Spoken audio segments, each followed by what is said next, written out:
So, you have a body. Congratulations. But let's be real for a second. It often feels less like a sleek, high-tech machine and more like a chaotic factory that's just barely held together with duct tape and good intentions.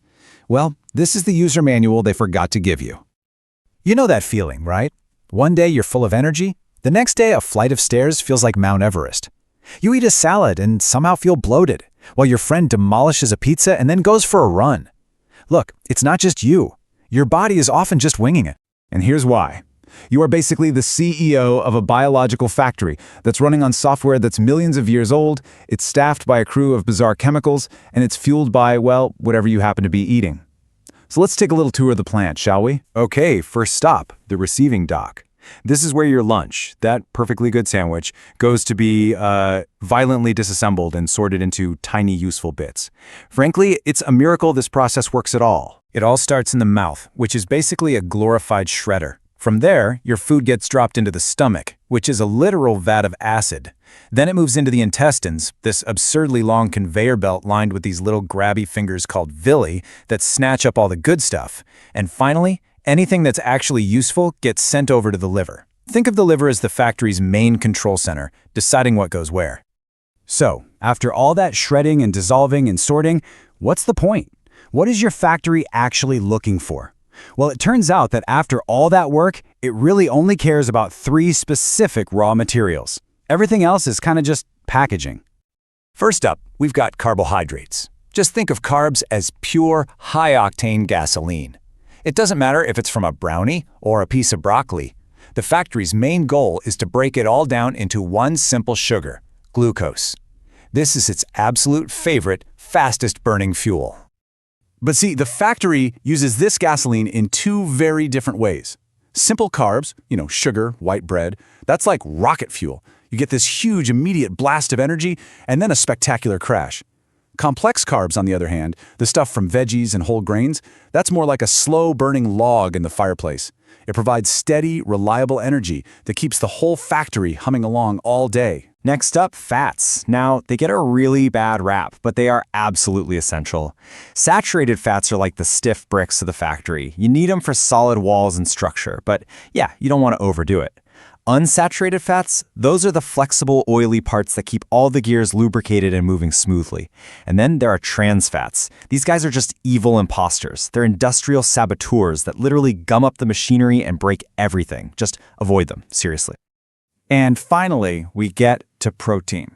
Now listen up, this is important. This is not fuel.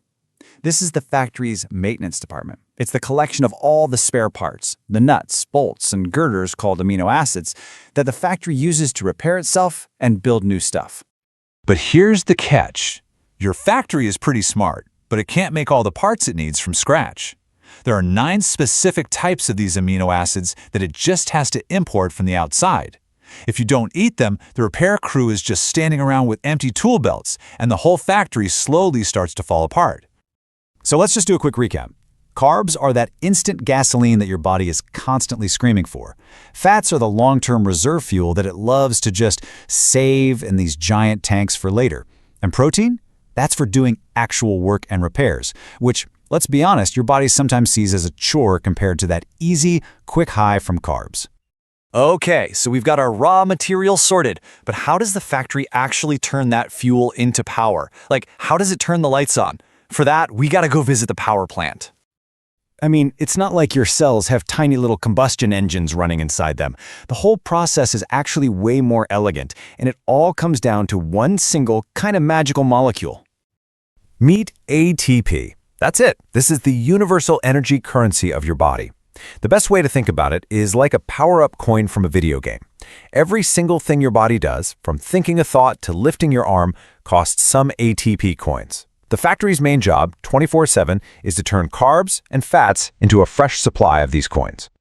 Now, a really well-run factory has something called metabolic flexibility. It's kind of like having a hybrid engine. It can intelligently switch between burning that fast gasoline, carbs, when it needs a quick burst of speed, and then it can switch over to the slow, efficient diesel, fat, for the long haul.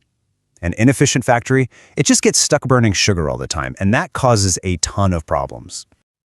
All right, so a factory isn't just about machines and fuel, right? It's also about the workers. And some of your body's workers are, well, they're a little dramatic. Let's meet the crew that can either make your life easy or just ruin the entire operation. First off, you have literally trillions of bacteria living in your gut.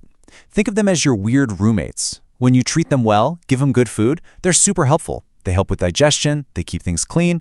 But if you feed them junk, they will throw a massive, non-stop party that leaves the whole place inflamed and completely dysfunctional. And then you've got the hormones. These are the factory's middle managers. You've got insulin, who's basically the sugar police, directing where all the glucose goes. There's dopamine, the cheerful guy who walks around handing out good job stickers to reward the factory. And then there's cortisol. Cortisol is the panicked intern who's always spilling coffee and running around screaming "emergency" about everything, putting the entire factory on lockdown. And this gets us to the real problem with so much of the food we eat today. Ultra-processed junk food is basically like a constant flood of prank calls to the factory's main office. It totally confuses the sugar police, it tricks the good job guy into rewarding the wrong things, and it keeps that panicked intern on high alert 24/7. The result is just pure, unadulterated chaos. Okay, wow. That sounds like a complete disaster, right? So what's the takeaway here? How do you, the CEO, actually step in and manage this mess without letting the whole factory burn to the ground? It's actually way simpler than you think. It really just boils down to a 4-step sanity guide. Number 1, prioritize protein. With every meal, make sure your repair crew always has the parts they need to fix stuff. 2, choose smart carbs. Fuel your factory with those steady, slow-burning logs, not the explosive rocket fuel. 3, don't be afraid of fats, just choose the healthy, flexible ones that keep all the machinery running smoothly. And number 4, and this is the big one, whenever you can, just eat real whole foods. Give your factory high-quality raw materials, not confusing prepackaged junk. Because ultimately, you're the one in charge here. You have the user manual now. So you can be a deliberate, thoughtful manager who provides the right fuel and the right materials for your factory to run beautifully. Or you can just kick back and let the panicked intern and those partying roommates call all the shots. The choice is yours.